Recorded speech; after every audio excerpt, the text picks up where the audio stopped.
Hello friends, आज हम लोग बात करेंगे फूड फिलॉसफी ऑफ इंडिया।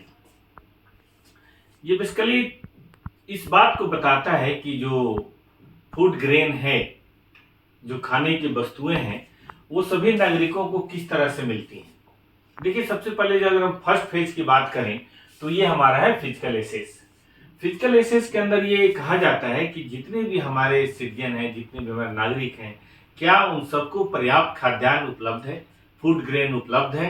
अगर है तो हम बोलेंगे 100% फूड एसेस है, फिजिकल एसेस है, वरना मानेंगे नहीं है। देखिए, शुरुआत में तो नहीं था। जब हमारा देश आजाद हुआ तो उस समय हमारी पॉपुलेशन बड़ी तेजी से बढ़ रही थी और हमारी कृषि उन्नत नहीं होने के चलते उतना हम खाद्यान्न का प्रोडक्शन नहीं कर पा रहे थे जितना होना चाहिए था। नतीजा हमें इंपोर्ट करना पड़ता था और बड़े खतरनाक मौकों पे हमारे सो कॉल्ड फ्रेंड्स जैसे अमेरिका, वो हमें अनाज देने से मना कर देता था। बहुत ही अच्छा एग्जाम्पल है 1965। और इसीलिए उस समय के तत्कालीन प्रधानमंत्री हमारे जो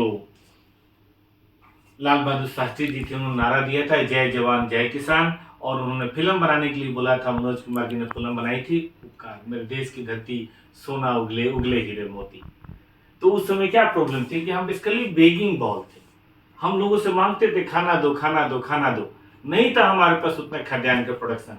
और तब सरकार की बहुत सारी नीति और लोगों के मेहनत का ये परिणाम हुआ कि कुछ ऐसे स्कीम्स आए जिससे देश का ये सफिशियंसी बन गई, कम से कम फूड में, जिसको हम फिजिकल एसेस बोलते हैं। उसमें बहुत इंपॉर्टेंट था ग्रीन रिवोल्यूशन, जिसके अंदर हम लोगों ने खासतौर पे गेहूं का प्रोडक्शन काफी मात्रा में बढ़ा लिया। उसके लिए लैंड रिफॉर्म भी किए गए, यूज ऑफ टेक्नोलॉजी भी हुई, फर्टिलाइजर का इस्तेमाल किया गया, पेस्टिसाइड का इस्तेमाल किया गया और हमने 1980 आते आते तकरीबन सेल्फ सफिशिएंसी हासिल कर ली। लेकिन अब इसके बाद दूसरी समस्या शुरू हो रही थी और वो समस्या थी कि क्या हमारे नागरिक फूड तक पहुंच सकते हैं। मतलब हम तो उन पे फूड लेके पहुंच रहे हैं, लेकिन क्या वो उसे खरीद सकते हैं, जिसको बोला गया इकोनॉमिक एसेस। भाई, बेरोजगारी है, बहुत सारे लोग पॉवर्टी लाइन के नीचे जी रहे हैं। जितना खाद्यान्न उनको चाहिए, जितना न्यूट्रिशन चाहिए, वो नहीं हासिल कर पा रहे। तो कैसे करें। सरकार ने इसमें बहुत सारे मेजर्स अपनाने की कोशिश की है और उन मेजर्स में से जैसे कि फूड सब्सिडी दी गई, targeted public distribution system available कराया गया। टारगेटेड का मतलब कि जो बीपीएल के लोग हैं उनको दिया जाए।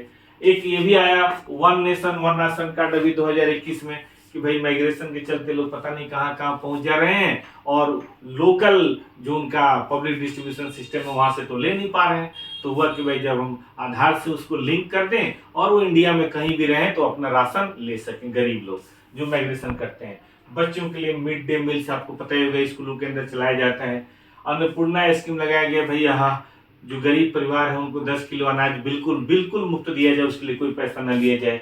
मनरेगा वगैरह भी आया, जिसके अंदर हुआ कि भाई 100 दिन रोजगार हम पक्का आपको देंगे गांव के अंदर, ताकि आपको अपने खाद्यान्न को कम से कम खरीद सके। तो ये बहुत सारे मेजर्स अपनाए गए, लेकिन सॉरी टू से अभी भी इकोनॉमिक एसेस सबको नहीं है और सरकार इसमें निरंतर कार्यरत है।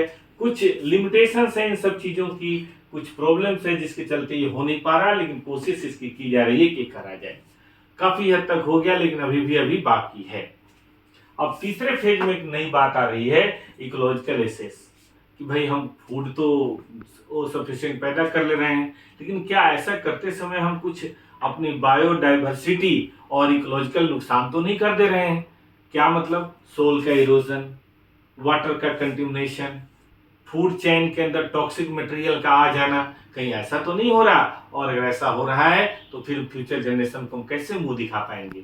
और इसीलिए बात हुई कि भाई जो भी बात हो वो इकोलॉजिकल होना चाहिए। इसके लिए मेजर्स भी अपनाया जा रहा है। हमने देखा हो आजकल हर्बल फार्मिंग की बात की जा रही है, नेचुरल फार्मिंग की बात की जा रही है। वही पेस्टिसाइड की बजाय जो नेचर में हमें आधारित जो चीजें उसका इस्तेमाल करो, फर्टिलाइजर की बजाय बायोमैस का ज्यादा इस्तेमाल करो, गोबर की खाद का इस्तेमाल करो। एक आपने देखा होगा बीपीकेपी प्रोग्राम 2021 में लॉन्च किया गया है कि भाई भारतीय पारंपरिक किसान पद्धति वो कृषि पद्धति प्रोग्राम के अंदर आप काम करो। और भी इस तरह की बहुत सारी बातें की जा रही है जिससे इकोलॉजिकल एसेस भी हम हासिल कर सके, हम अपने खाद्यान्न को पूरा पाएं, लेकिन बिना डाइवर्सिटी और बिना बायोडाइवर्सिटी और बिना इकोलॉजिकल नुकसान पहुंचाए हुए। तो ये तीसरा स्टेज है जो पूरे वर्ल्ड में आजकल इसकी बात चल रही है और बड़ा ध्यान से इसको देखना पड़ेगा।